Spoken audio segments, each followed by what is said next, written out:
The 14th year of Chenghua. Chapter 99. The Gent's Heart. Meng Xi quickly stopped in his tracks, staring at him with uncertainty. You. Tang Fan still sat there unmoving, the clothes covering his body not even sliding down. Though a few large steps of distance still existed between the two of them, if Meng Xi wanted to kill him, it would be a simple act. Tang Fan laughed. Are you confused? I actually have a lot of questions, too. Before you act, shouldn't we clear them up? Meng Xi laughed coldly. If you want to draw things out, you've got the wrong idea. As long as they go to rescue Wang Ji, they'll be trapped together and won't be able to help. Don't count on them coming back. Tang Fan shook his head, voice warm. I wasn't planning on holding you up. I know that even if I call out, the rain will block out my voice and would not get through at all. Aside from Tang Fan, no one in the cave was in good condition.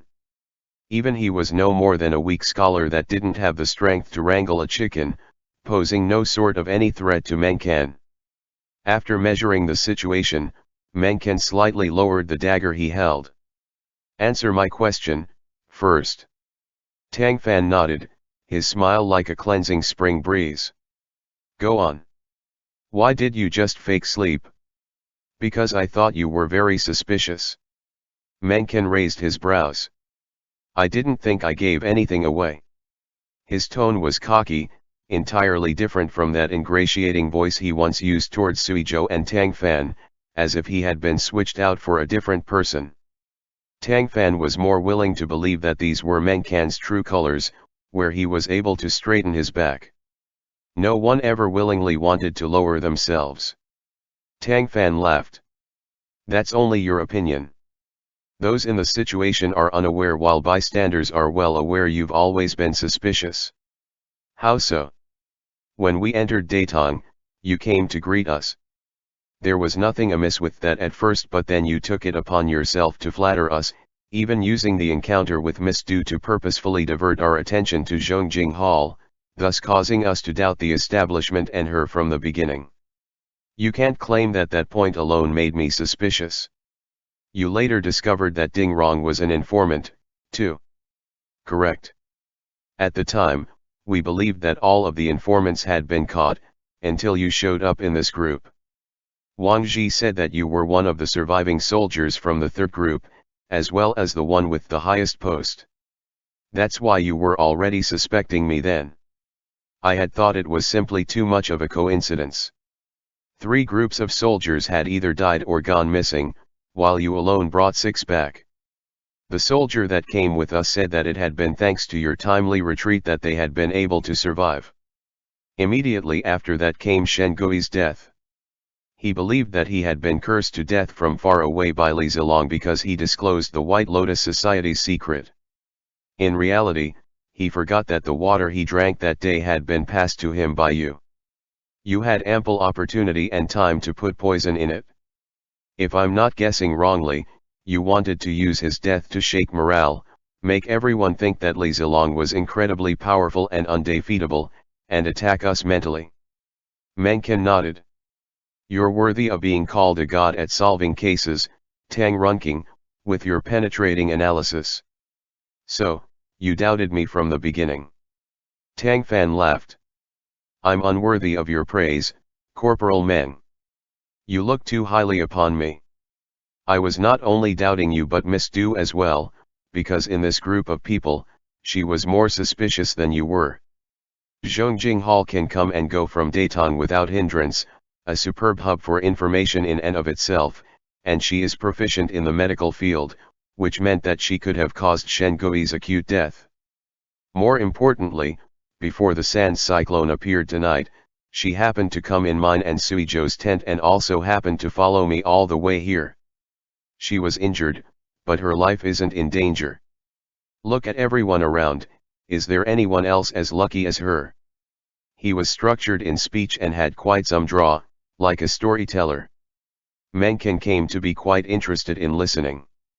Why were you still on guard against me, then? When I came in with Chuiyun Qi just now, we were both injured. Tang Fan laughed in mockery. Because you said one thing that completely exposed you. What thing? Meng Qian asked, doubtful. You said you met up with Wang Ji, Tang Fan said, curbing his grin, and that he helped take the pressure off of you, letting you come over to report ahead of time. Right, but what's the problem with that? Unable to hold back, Tang Fan burst into laughter. Because the Wang Ji I know isn't like that at all. Rather than give you two back up, he's much more likely to just have dumped you and come here himself. You really think too well of him. Hearing this, Meng Qian's face flashed green and white. It wasn't clear whether he was angry or embarrassed.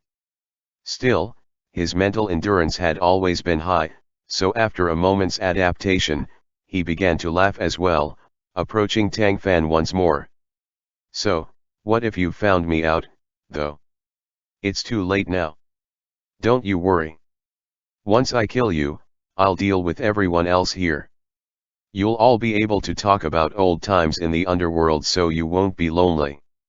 Saying so, he leapt straight up, dagger glinting with cold light, and pounced at Tang Fan. However, Tang Fan looked overly calm. His little smile didn't even shrink. This made the suspicious by nature Meng Qian even more heavily suspicious. Someone that was on the verge of death shouldn't be reacting like that at all. He quickly went on the alert. In the span of a spark, Meng Qian came to a decision. His figure turned around in midair, his target no longer being Tang Fan but Du Gui'er, who was sleeping not too far from him. His skills were excellent and wisdom the cream of the crop, else he would not have been able to stay hidden all this time. It had to be said that his bet was the correct one. The instant he switched his target to Du Gui'er, he clearly saw surprise and unpreparedness come to Tang Fan's face. Meng Qian gave a smug smile. Accompanying that smirk was him crooking his fingers into a claw, then firmly grabbing Du Gui'er by the throat. He hauled her up, roughly pulling her into his arms to use her as a shield, then swiftly changed direction to retreat, tightly sticking himself to the stone wall. Sure enough, he saw two people appear at the entrance of the cave, Suizhou and Wei Shan. They had never left. Tang Fan didn't have to explain, as Meng Qian already understood. When he had said that Wang Ji let him come over to report, the others had already begun to doubt him, and even though the two had never expressed as much verbally, they had exchanged ideas with their expressions. Hence was why Suizhou had brought Wei Shan to pretend to go rescuing when in reality, they had always been lurking right outside the cave, waiting for Meng Qian to reveal himself. And he had. He didn't believe himself to be truly without help, though. I'm guessing that you all don't want this woman to die, he started slowly. If you don't, then don't test my patience.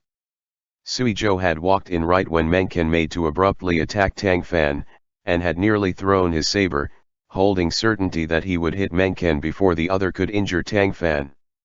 Against expectations, Meng Qian had become vigilant partway through, discovering the oddity, then going for Du Gui'er, which Suizhou hadn't been able to counter. Meng Qian's act was absolutely beyond anyone's anticipation. After all, amongst everyone here, Tang Fan alone was the one he would possibly rush towards, as well as the most valuable. Now that he had Du Gui'er, they were afraid of shooting the rat so as not to hit the vase, forced to watch as he dragged her into a corner. She subconsciously cried out in alarm from being suddenly caught, but the lady quickly came to comprehend her circumstances. She was still scared and confused, her body taut and ramrod straight, yet she clenched her jaw and didn't make a sound. Tang Fan stood up, walking over with Suizhou. Release her, and you can leave, he said darkly. We won't kill you. Meng Qian sneered. And I'd believe that. Isn't it your array that's been set up outside? The second you go out, you'll be a dragon swimming in the wide open sea. And yet, Meng Qian did not head in the direction of the cave's entrance, but slowly drew deeper into the cave, holding his dagger across Du Gui'er's neck as he brought her along. The more he walked, getting farther away from the fire's range of illumination, the more the two's figures became obscured in the darkness. Wait. Tang Fan quickly stopped. What do you actually want? If it's possible for us to, we'll fulfill it. Miss Du is innocent, why are you using her? Meng Qi laughed eerily. I want your life. Are you giving it? Nope.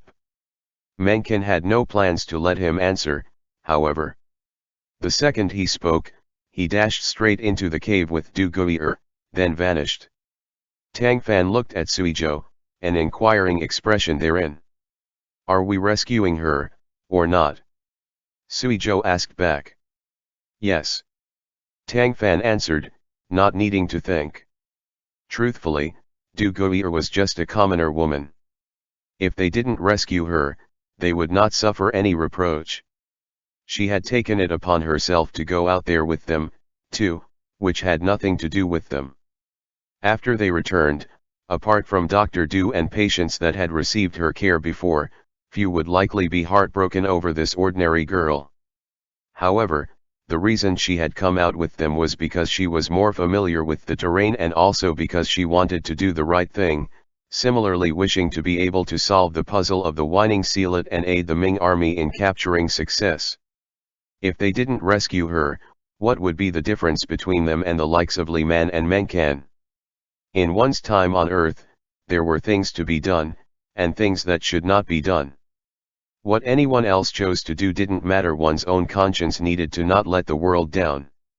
Such was the biggest difference between the good and the bad. Receiving his confirmation, Suizhou merely nodded, not expressing any dissent. Wei Shan, stay here to look after Lu Yan and Chui Unqi. Lu Yan and Chui Unqi were injured the worst in this group. The commotion that had just been made had not been minor, yet even that hadn't roused them. They had both evidently sunken into a half-comatose state, and could not be left unattended. After explaining so to Wei Shan, Tang Fan and Suizhou pursued inside the cave. Meng Qi had Du Gui'er with him, so he would not be able to run too quickly. Du Gui'er herself was also presumably dragging out the time, staggering and stumbling the whole way, nearly making Meng Qi trip and fall. How could Meng Qi not tell what her plan was? He immediately hiked her up by the lapels and gave her 2 slaps. Bitch! Don't even think about getting any ideas, or I'll just kill you so that I can run better. Beaten until blood flowed from the corners of her mouth, she didn't make a sound. On the other end, Tang Fan and Suizhou were running quickly, and soon caught sight of the other two. Meng Qi was seen grabbing her while holding a flame stick in his other hand.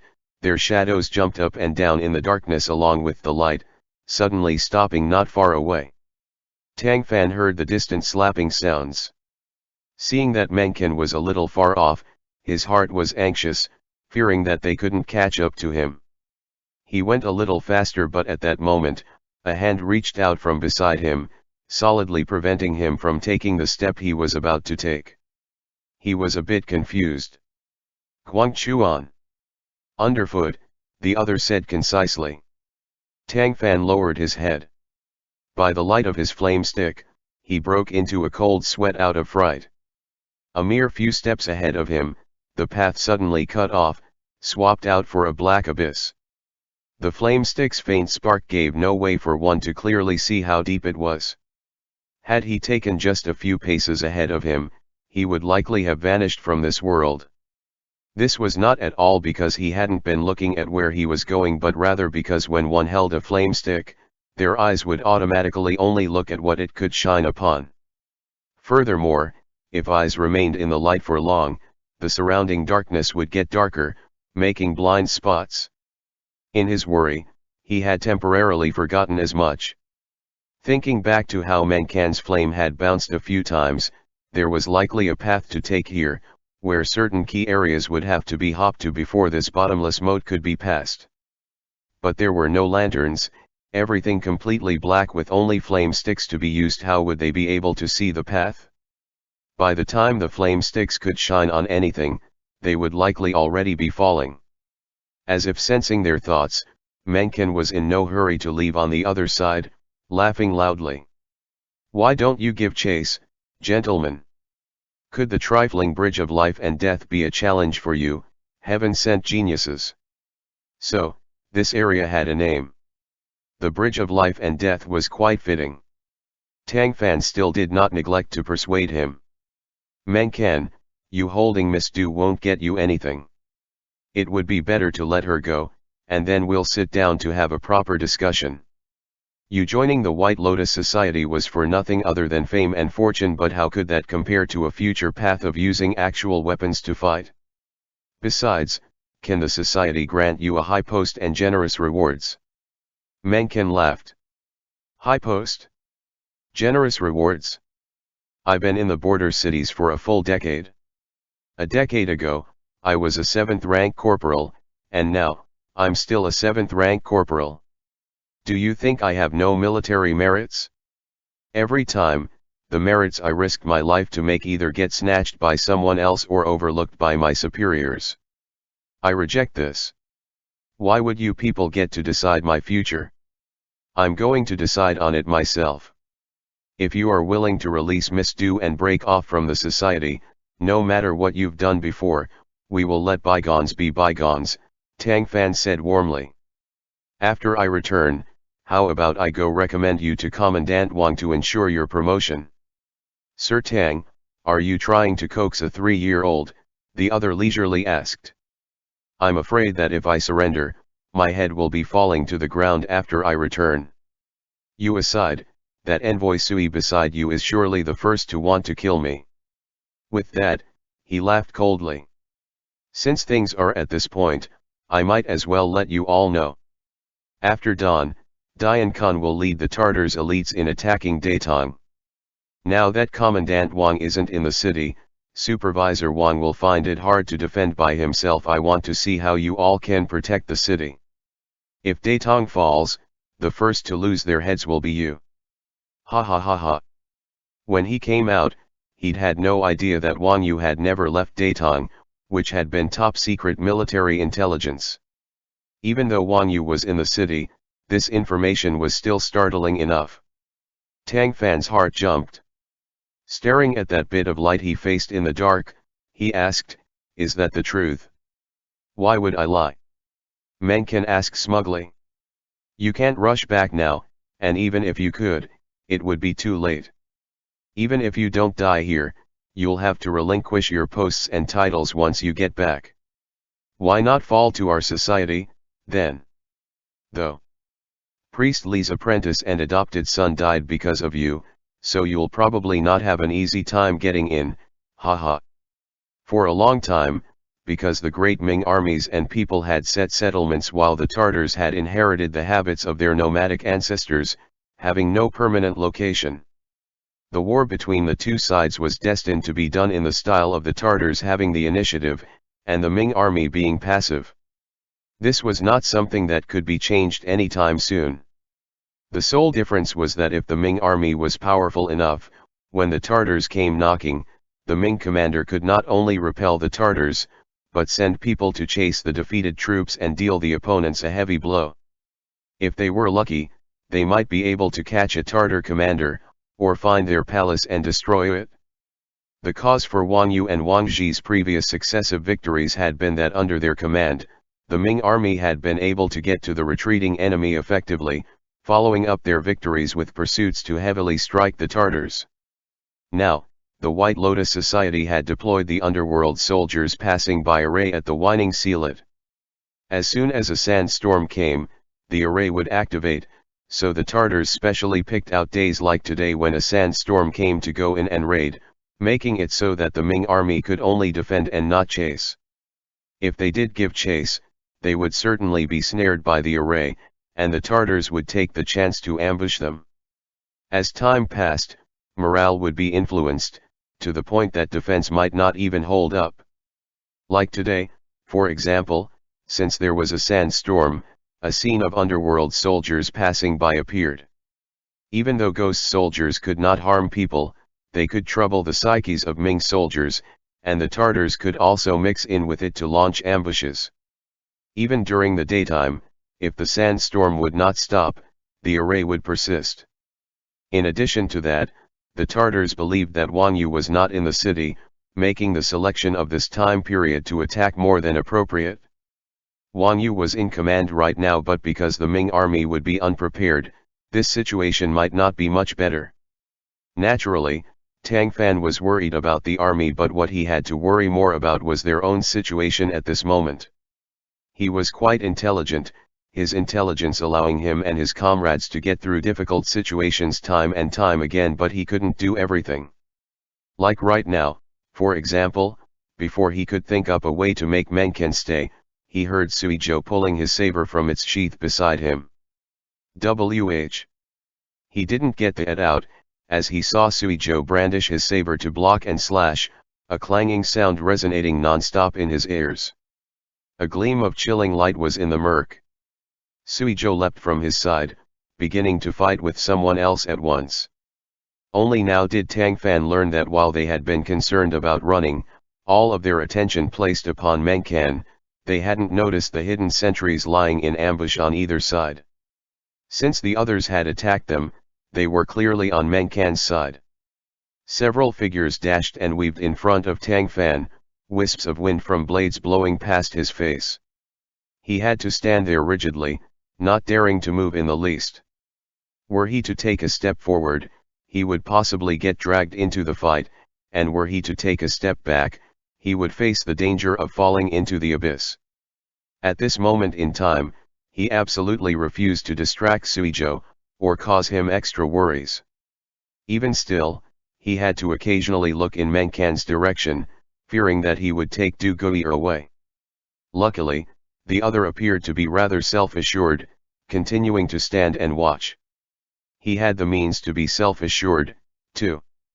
There was that deep ravine separating the two sides that Tang Fan and Suizhou wouldn't be able to find a way past for a while, and even if they did find one, they were a bit too busy at the moment.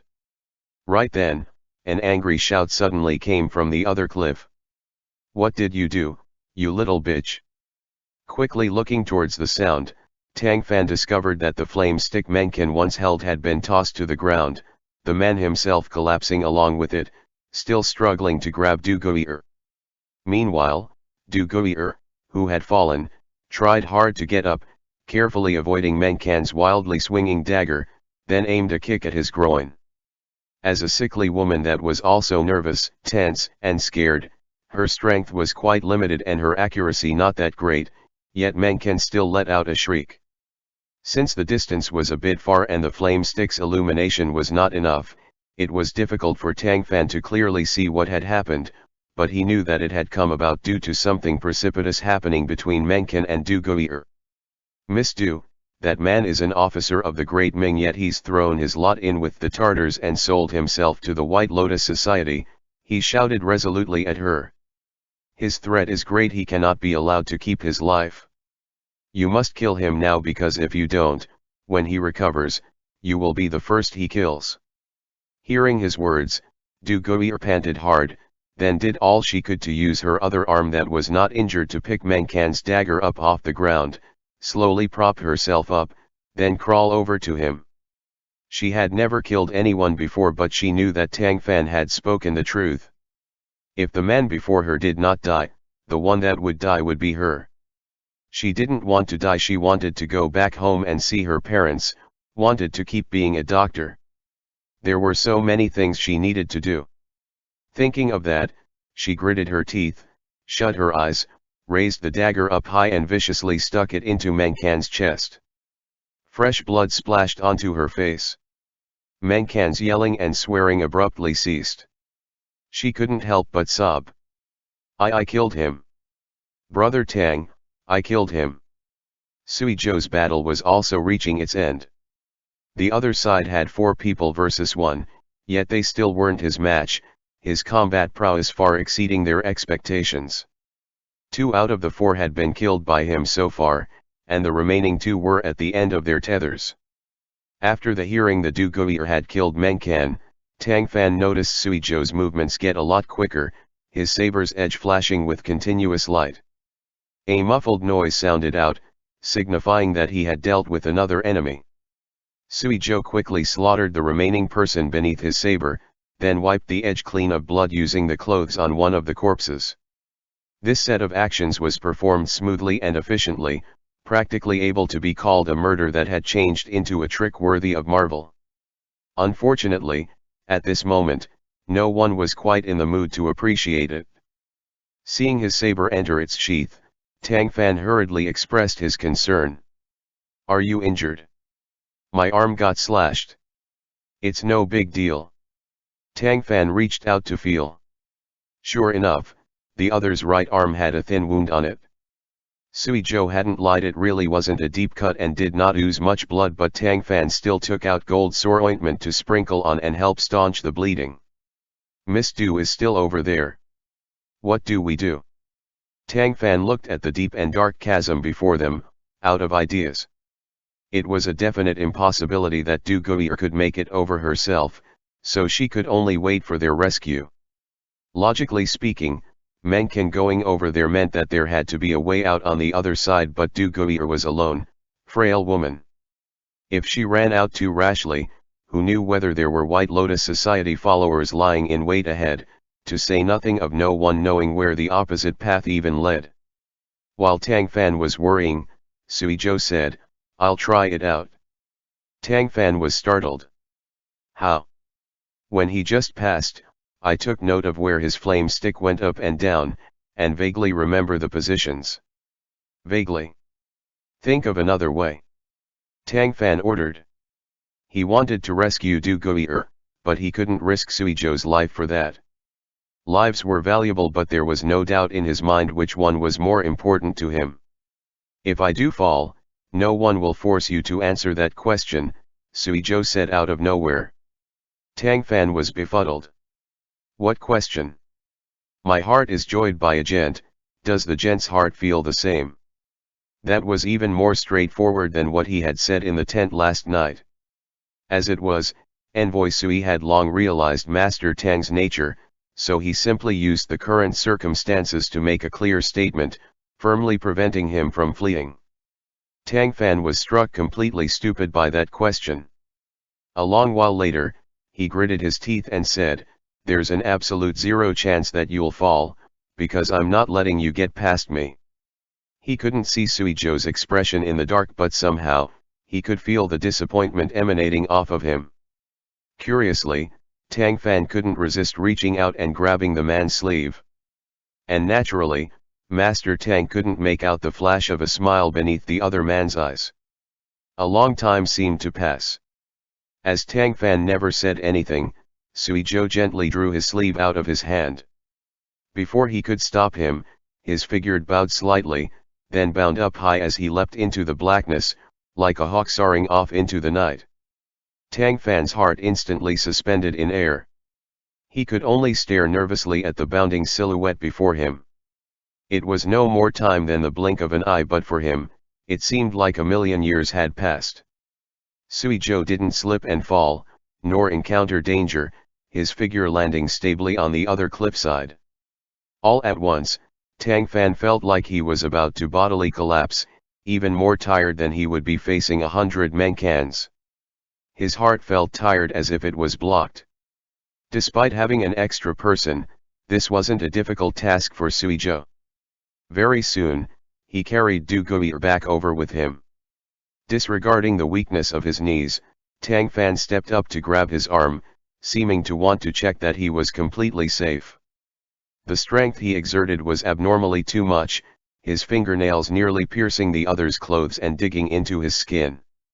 It hurt a bit, but Sui Zhou didn't stop him.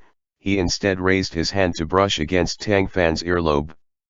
For but a brief moment, a warm sensation flitted across his skin, heating up half of his face. "Are you all right?" Hearing Sui Zhou question Du Gui'er, Tang Fan snapped out of it. "How did you get one over Meng Xi?"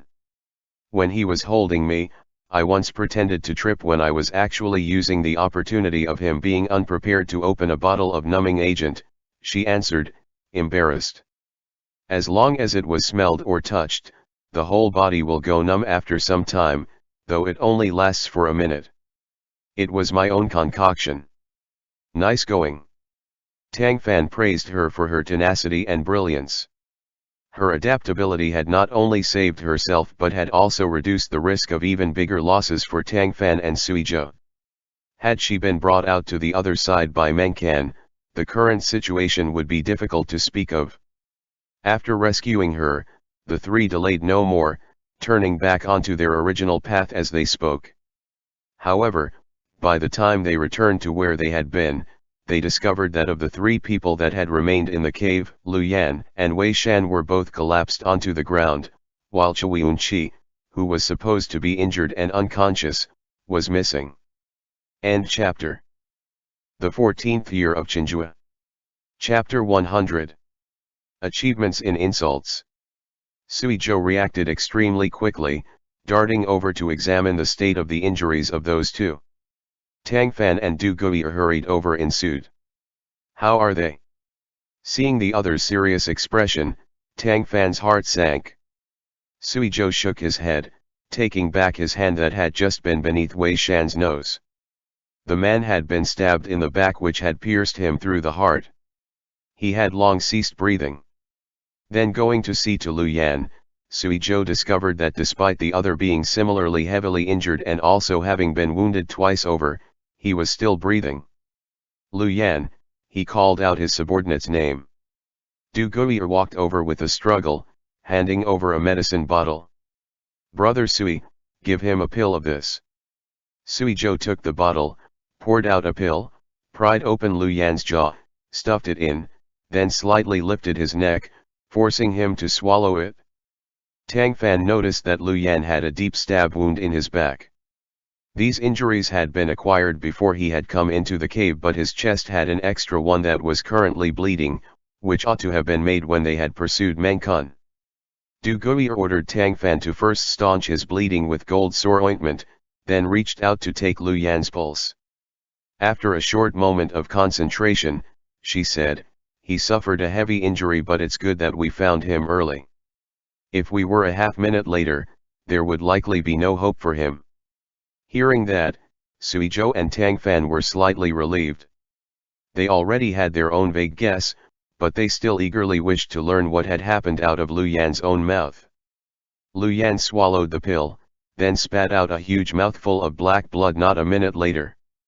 Du Gui felt his chest and contrarily let out a sigh of relief. His heartbeat is a little lower than usual. That stab didn't pierce through his heart, which was why he could be saved. As if to corroborate her words, Lu Yan's eyelids trembled a few times, then slowly opened a crack. "Be brother," his voice was barely audible. Before they asked, he said of his own volition, "It was Chui Yunqi." So, it really was him. Sui Zhou nodded. "We know. Rest well and don't talk anymore." Only after that did Lu Yan calm down, completely passing out. Tang Fan's brow tightly creased. They had still made a miscalculation. Chui Yunqi's origins were unknown and he had visited of his own volition, originally being the most suspicious. However, after Tang Fan, Wang Ji and the rest's initial investigation, they had ruled out their suspicions of him. That had been because, for one, his identity was much too eye-catching. Another, he hadn't been in Datong for long, had no contact with any confidential information, and thus didn't meet the standards for an informant. Furthermore, Chui Yunqi's words and acts had fully fit in with the image of a frivolous deist, not showing any flaws. Later on, when they had uprooted the mole that was Ding Rong and shopkeep Jin, the whole matter had come to an end. Tang Fan had been cautious and fastidious enough to keep Du Gui and Meng Kun within his list of suspects. Reality had proven that despite Du Gui's innocence, Meng Kun genuinely had been one of the informants. And yet despite all of their calculations, they had still missed Chui Yunqi. It had been thought that he had been brought along to be used as a convenient distraction by Meng Kun, who could have thought that the priest would also have issues. He had been acting for so long, not being exposed even when Meng Kun had been. Why had he suddenly chosen this time to reveal his status to two people that had nothing to do with the situation at large, Wei Shan and Lu Yan? After this was over, he could have followed them all back to the city. Having shared in calamity with them, would he not have been able to earn their trust even more? Tang Fan regretted having not been able to consider everything from every aspect, but there would be no use in self-reproach right now. The crux was to figure out Chui Wenqi's goal. This isn't your fault. Sui Zhou seemed to have sensed what he was thinking, lightly patted him on the arm. Tang Fan truly had done all he could, but an intelligent person's thousand considerations would always have at least one that he would miss. There was nothing to be done about that. Were the White Lotus Society actually that simple an enemy to contend with, it wouldn't be like weeds that couldn't be extinguished after repeated wildfires, cropping up again with spring winds. Feeling a thread of warmth, Tang Fan smiled at the other man. However, at exactly that moment, he caught Wei Shan's body out of his peripheral vision and his heart abruptly jumped. No. Chui Wenqi revealing himself hadn't been for them. After stabbing Wei Shan and Lu Yan, he hadn't gone to find Sui Zhou and he, so they weren't his target. His actual target was Wang Ji. Tang Fan stood in an instant. This is bad. As soon as this link was figured out, the rest all come together. He knew what the other group's goal was. From the very start, the White Lotus Society's target wasn't us but Wang Ji, he said to Sui Zhou. That was why they had to draw us away, one by one, and this cave was the best spot for it. We believed it would be safe to come here but couldn't have imagined that our departure would leave Wang Ji and the others in circumstances where they have no help.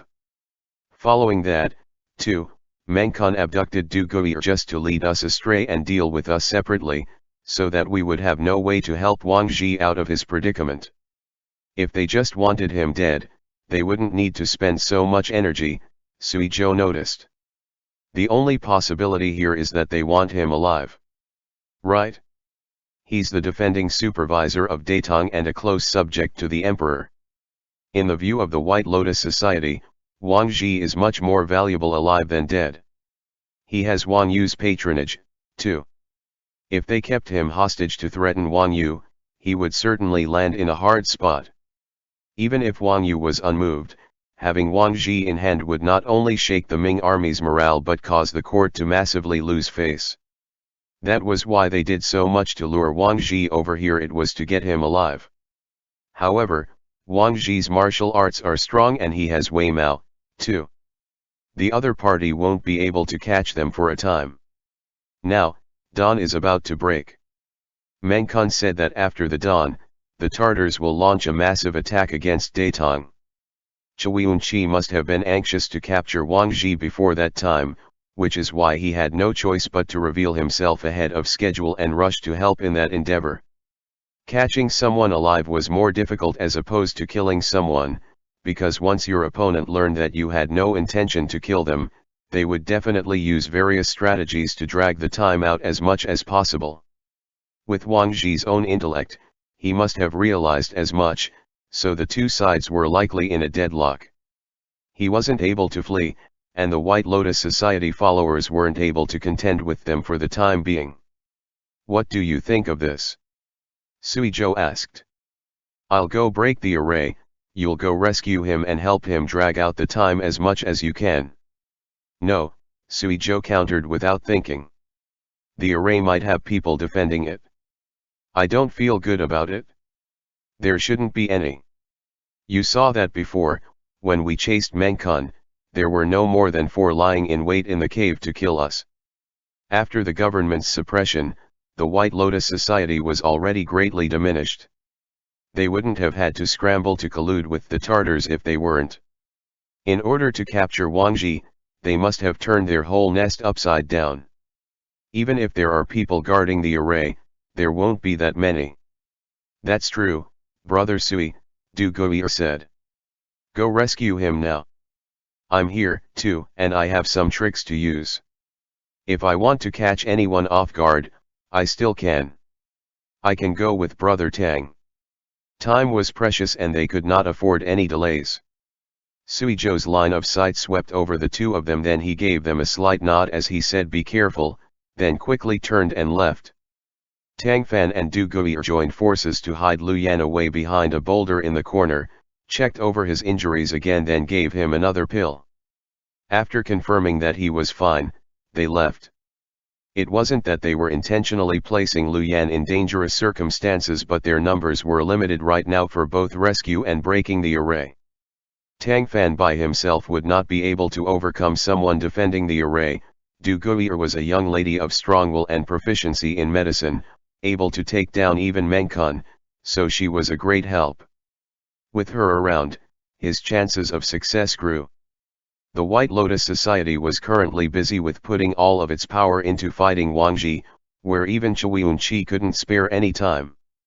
They likely wouldn't be able to divert anyone over here before they returned, meaning that Lu Yan was relatively safe. Once out of the cave, they walked leftwards.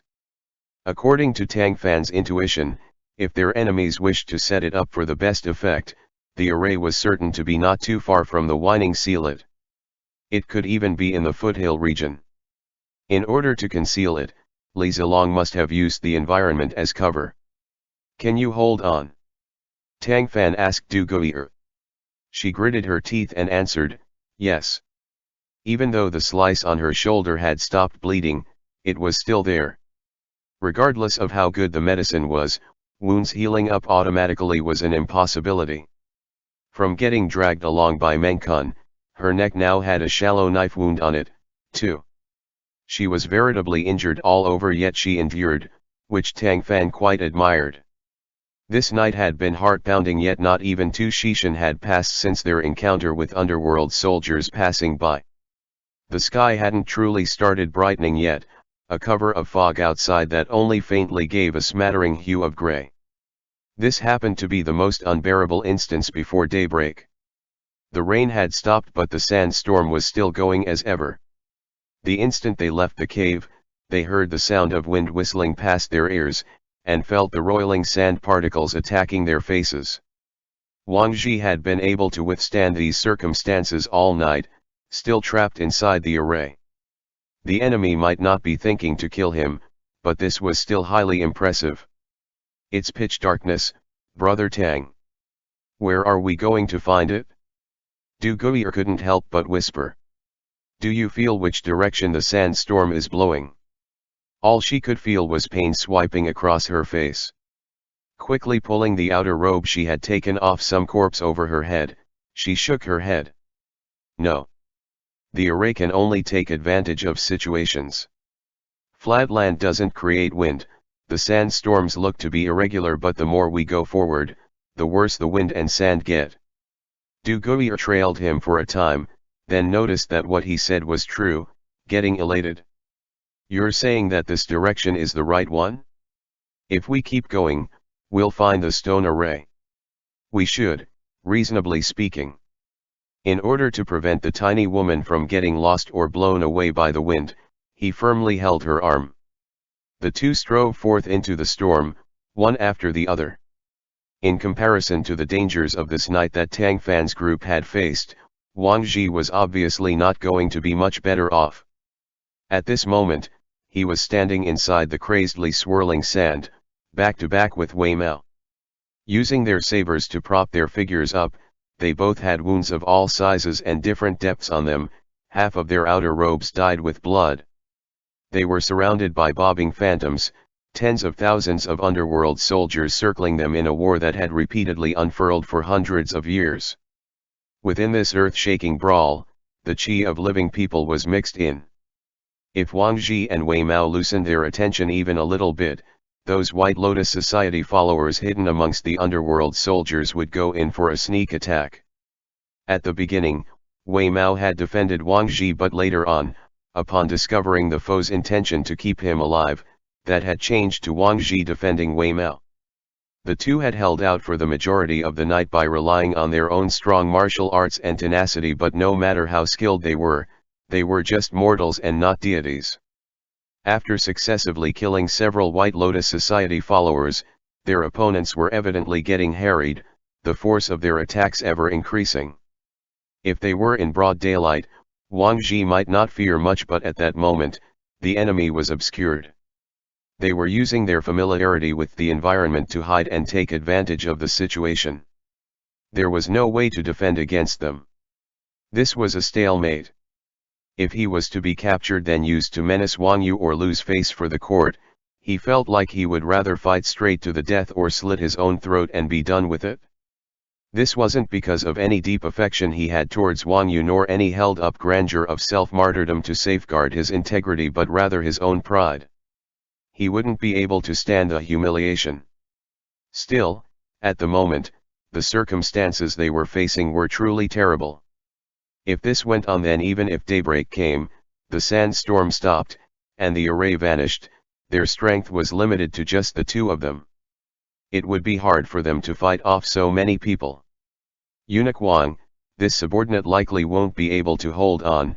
In a minute, I will charge up and help you fight, so you should use the chaos to kill your way out of the array, Wei Mao panted out from behind him. What a load of crap. I can kill my way out without you. Don't believe for a second that your sacrifice can save anyone. Keep your stupid life, would you? Wang Ji scolded loudly. Wei Mao laughed tragically, his defeated expression full of despair. If not for having no other way out, who would be willing to stake their life? In the scenario that only one person could be left alive, Wei Mao wouldn't be choosing his own survival. That he had been brought here from the capital by Wang Ji meant that his loyalty was not to be doubted, and if Wang Ji ultimately died while he survived, he wouldn't have any sort of good end even if he did manage to get back. Eunuch Wang, instead of both of us being lost here, it would be better for me to stake it all here. If something happens to me, please look after my family. My ass, I'll look after them. Wang Ji interrupted. Take care of your own family, I'm not interested in doing it. Quit saying nonsense. It's annoying to hear. You think that just because you die, I'll be able to escape? Stop dreaming. The odds of two winning together is greater. If you dare to act on your own, I'll raid your house when I get back. Eunuch Wang, Wei Mao's eyes watered as he firmly gripped the saber's hilt. Don't quibble like a woman. Kill them. Within the sandstorm, it was dark without daylight, the unending brawl of ghosts could be heard. It was a huge trial for one's willpower. Wang Ji and Wei Mao had hearts of iron, but they couldn't act like they were deaf. After such a long time, their actions would inevitably be affected, thus landing them in the enemy's arms. The two coordinated seamlessly, attacking and defending, thus repelling a wave of sneak attacks. Another foe was done away with during that, but Wang Ji suffered because of it, getting hacked on the shoulder. Doesn't that jackass Tang Runking usually have all the damn ideas? What time is it now? How come I don't see him? Where did he run off and die to? Eunuch Wang cussed fluidly, sparing no one, from the White Lotus Society to Tang Fan. Of course, he was well aware that the others might be tied up too, but that didn't stop him from indulging in his fixation on verbal abuse. Wei Mao smiled bitterly, knowing that his chief eunuch was lifting his own spirits by reprimanding others. Right at that moment, however, his ears twitched. Eunuch Wang, listen, he said excitedly. Are there rescue troops? Wang Ji quit cursing everyone. He, too, noticed that the people surrounding them appeared to be lesser, their offense slowing and the pressure on the pair reducing. Within the sandy wind, the sound of weapon clashes vaguely sounded out, the commotion even more lifelike, and able to distinguish from the fight of the underworld soldiers that lingered about the airs. Had someone actually came to rescue them? Wang Ji had no time to think more on it, saying decisively, use this chance to kill a few more. Go. They roused their energy up high, going in together to murder their enemies. The society followers seemed to have not thought that Wang Ji and Wei Mao, who had been turtles stuck in an urn, would still have the strength for a desperate struggle. Pairing that with an unexpected strike from an outside force, the momentum of their formation shortly turned chaotic from how caught off guard they were.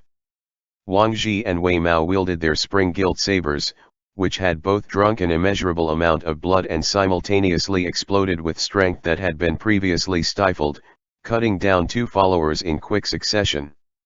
Of course, they had to pay a price. A few new injuries were added onto them. They understood at heart that this momentum was not going to last for long. The first beat of the drum gave energy, which would wane on the second, then stopped on the third. If this situation went on, their strength would soon dissipate. Taking advantage of their foe's chaotic formation, the two met up with the one that came to help. As soon as they saw each other, Wang Zhi went bug-eyed. "Why is it only you?" Sui Zhou was busy fending off three people that had come attacking in front. Despite it being 3-on-1, he wasn't losing out in the slightest. "Who else did you think it would be?" he asked without turning his head. "Where are your two Jinyue?" Wang Zhi brandished his saber to block oncoming sword strike that stabbed at the face, turning to grab at a newcomer. The White Lotus Society follower was similarly alert, drawing back yet was a step too slow, his shoulder getting firmly clamped down upon by Wang Zhi's fingers that were like iron talons, following which he was involuntarily used as a meat shield by him. Another follower happened to swipe his ime piercer towards Wang Zhi, only for a human figure to unexpectedly flash before his eyes, his weapon sticking into his own comrade's body. His friend shrieked, leaving the follower automatically stunned, immediately after which his neck was sliced by Wei Mao, ending his life. "One is dead and one can't move," Sui Zhou coldly answered. Wang Zhi was startled. He had thought that a rescue team had arrived, but it was only Sui Zhou by himself. The other's skill was no lesser than his own, but two fists would find it hard to contend with four palms. What use would one person have? And how much time could be dragged out? "What about Tang Runking?" he asked, still slightly unwilling. Even though Tang Fan knew no martial arts and they would only be able to protect him if he was here, no one would believe that he was getting underfoot because his caution, meticulousness, and ample wisdom gave him enough skill to be reliable. It could even be said that the reason Wang Zhi and Wei Mao had held out for so long was precisely because they held the thought that Tang Fan would think of a way to help them out of this predicament. With hope, there naturally came strength. Now, however, upon discovering that Sui Zhou was alone, it was not just Wei Mao but even Wang Zhi that was feeling a little desperate. The Sui Tang pair was as inseparable as Meng Liang and Jiao Zhan. Why would Sui Zhou show up alone, if nothing had happened to Tang Fan? Unexpectedly, Sui Zhou's next sentence was, "He's looking for a way to break the array." Wang Zhi became overjoyed, regaining a spark of hope. "Will he find it?" Sui Zhou didn't respond.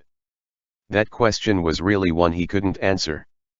Tang Fan might not be able to answer it, either. If he could find it, there was slim chance for survival. If he couldn't, everyone would meet a dead end. Sui Zhou realized that Wang Zhi and Wei Mao were arrows at the ends of their flights. If he answered that he had no idea, he would probably disappoint them further, so he changed the subject. "Have you seen Chi? "No," Wang Zhi answered suspiciously. "What about him?" "He killed Wei Shan." "Runking suspects that he's Li Zilong." Wang Zhi was shocked and furious. "Is that the truth?" The other hummed. Wang Zhi was unsure of how Tang Fan came to this conclusion, but since it came from that man's mouth, he subconsciously held some belief in it. At the beginning, he had also felt that Chi's appearance was too coincidental, which was why he had placed him next to him, to keep an eye on him. Later on, after things about Ding Rong had come up, they didn't find any suspicious motives and actions from Chi himself, so he had gradually been struck from the list of suspects. It came wholly unexpectedly that after this runaround, Chi would not only be an informant but his identity would be even more alarming than Ding Rong and Meng Kun's. Truly, who could have known that the demonic practitioner, ever like a 100-legged bug that refused to quit moving in death, would dare to appear in front of them after escaping execution in the capital? Who could have thought that he would become the state master of the Tartars' palace, then lower himself to run off here and set everything up? Who could have made an association with Chi and Li Zilong? The second Wang Zhi gave thought to how many White Lotus Society followers had been hidden right by his side, yet he hadn't noticed at all, The rage that arose from being fooled came up from the bottom of his heart.